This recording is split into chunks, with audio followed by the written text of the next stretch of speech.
You know what? I'm entirely sick of doing the garden now after days of this isolation here. I think I'm going to make some sourdough bread. That will require even more patience than the garden, but we'll get it done. Here I am, I'm about to start on a long journey to make sourdough bread, and I'm using my kefir, which the recipe is on page 110 in St. Patrick's Plate.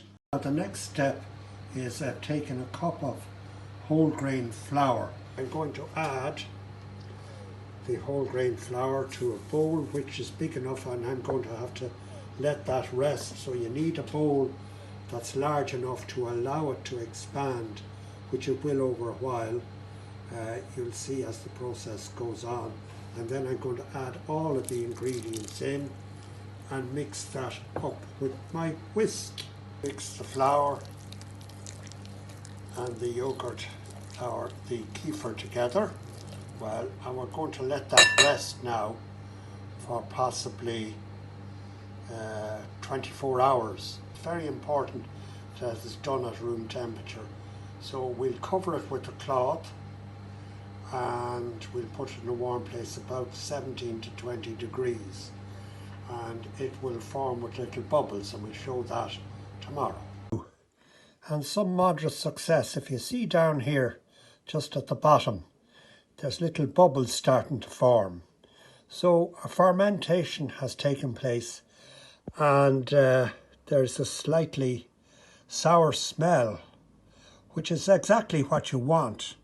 So what I'm proposing to do now is to add another container of kefir, which I have here. You can see it's separated there at the top, the bottom, but I'm going to add all the liquid in, and I'm going to add about a half a cup of plain flour just to feed it and get it to encourage it to actually ferment even more. So now I've added the kefir in one big plop with all the liquid and everything into it, and now I'm going to add about 3 or 4 tablespoons of plain flour, and then we'll whisk it all up. Tomorrow we'll expect that we'll have to take some of the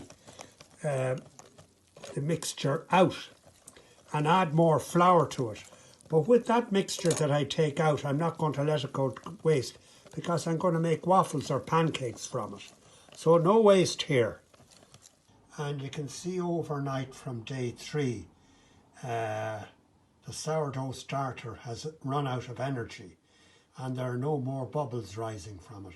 So what I propose to do now is to take some of it out and add more kefir and more white flour to it and re-energize it, so that on day 4 it'll be much better, much more bubbly as it was yesterday. I'm going to remove a good bit of the lack of energy here, and I'm going to just add it in there.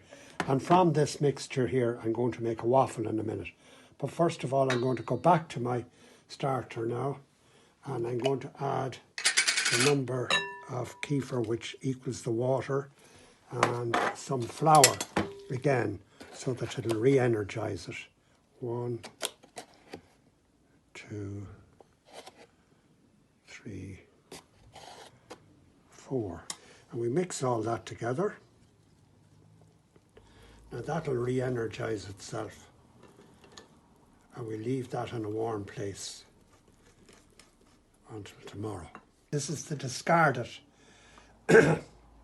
starter, but I'm going to use it and make a tasty waffle. We'll make 2.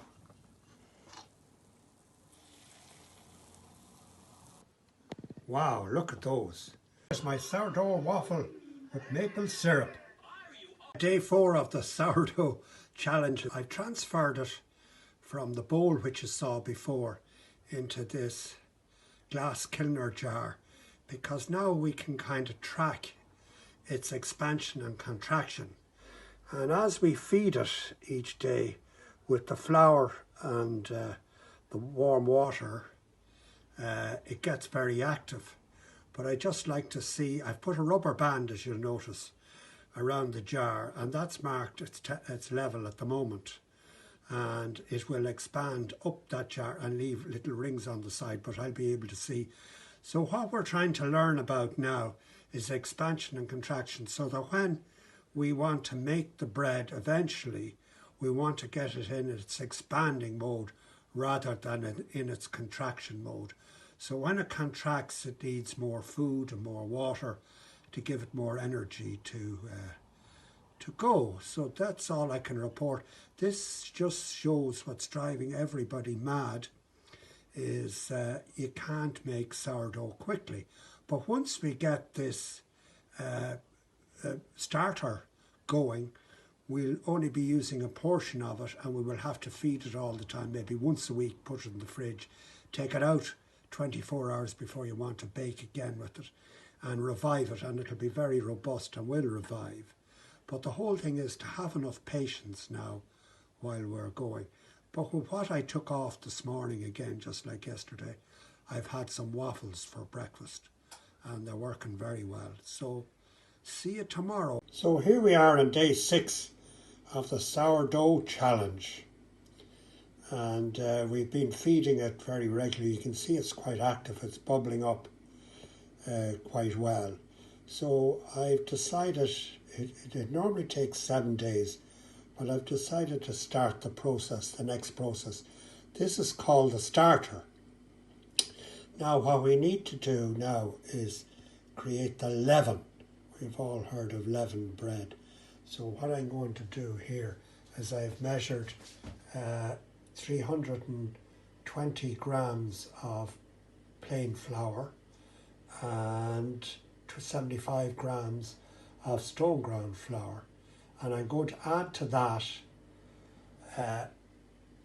in this little jug some warm water here, about 345 grams of warm water. Here we're back again now.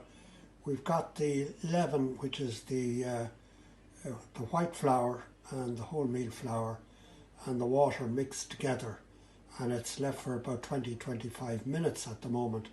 I'm going to now add in 300 grams of the starter, which we've been working on for several days, into this.